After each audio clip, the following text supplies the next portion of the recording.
episode of KC Anthem. This is Mitch Baker, your host with the most. Now, joining us today is a band called Alias. You guys want to go ahead and introduce yourselves? I'm Jason W. Smith. I play drums for Alias, and we've got... And I'm Ryan. I'm the lead singer and rhythm guitar, acoustic, and electric. And we are missing today Cody Stockton, our keyboard player and effects, and Dennis Thurman, who is our lead guitar player and effects. So. Well, let me ask you guys, what do you guys think of the current state of music, especially here in Kansas City? In Kansas City? Well, it's an interesting place. There's definitely things happening here.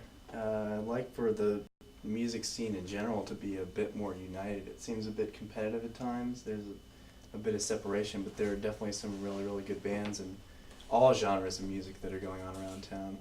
I mean, before Alias, I've been playing in other groups in different types of scenes, and it's kind of the same thing where it's very competitive, but there's definitely some good talent here, and people just need to kind of get along sometimes. Not that everyone hates each other, but it's just kind of like, it gets competitive at times. But yeah, I know what you mean. I mean, it seems like it's very competitive, and instead of, whether it's fans or bands, either way, it's like you'll have something going for a minute and you'll get a solid foundation, it feels like, and then everything seems to crumble and fall apart for a lot of these bands. And it's too bad, because there's a lot of good bands out there right now.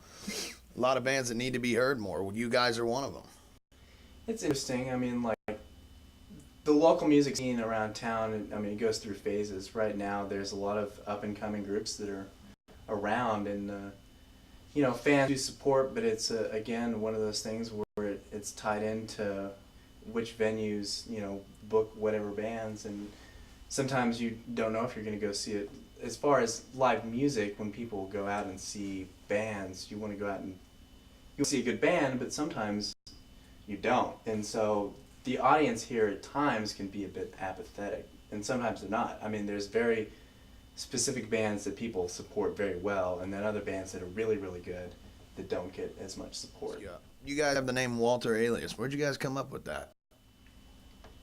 Can you talk about that? From a lot of sitting around in an empty house with snow and nothing else to do. So the name came along basically as a story of a man named Alias who went through different tasks throughout his day, and we had little songs that were written to it, and we decided to change our band name.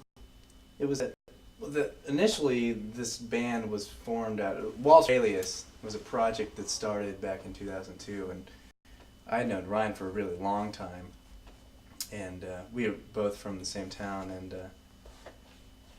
there was a previous band name, and it kind of morphed into this, which was more of the original vision, and we're just looking for a different band name, and the alter alias, which inherently means another name, kind of came in, but it was also a bit of a joke off a play off of this Walter Alias character who, you know, just did this mundane stuff in his everyday life, and we couldn't decide on anything that we thought portrayed the music, but it was a neutral name, and of course you make your names without context sound pretty ridiculous. And so it was neutral, and we just stuck with it. So Well, it worked out well. It seems to work. Yeah, I like it, and it's an interesting press take, because you can refer to it like as a person. Is there any kind of certain message that you guys try to put across in your music when you guys are singing to the fans? Is there anything that you're trying to portray more than, you know, that stands out more than anything else, or? Yes. Let him talk about that. Yes. He's the lyric writer. No. We always joked around. The guitar player Dennis and I, we always joked around. We wanted to set up this picture of us with like lab coats. We started writing music when the whole emo scene was like phasing out. You know, we were getting tired of like because it started down in Springfield area in Branson, as all the radio stations played. It was the whole emo, you know, straight guitar riffs with, you know, whining vocalists and whatnot. And it was like, you know, we wanted to start music. Intelligent rock music that truly is, and we wanted to set up a whole lab scene with beakers and fire and whatnot. But, you know, we always had, you know, we're fans of, you know, like early 90s bands. You know, we caught that part of that, and we caught, you know, when I hate saying this, when Radiohead was big, you know, we're part of that whole scene, and so it kind of got all corporated out like in the late 90s and going to the mid 2000s, you know, it all just kind of got washed out and there's a bunch of money involved and whatnot. And so our emphasis on the music would basically was, you know, spiritual, you know, just like hopeful towards the future, you know, the unknown, and stuff like that. You know, basing our music on the emotion that we're feeling at the time, not on stuff, you know, not on the materialistic.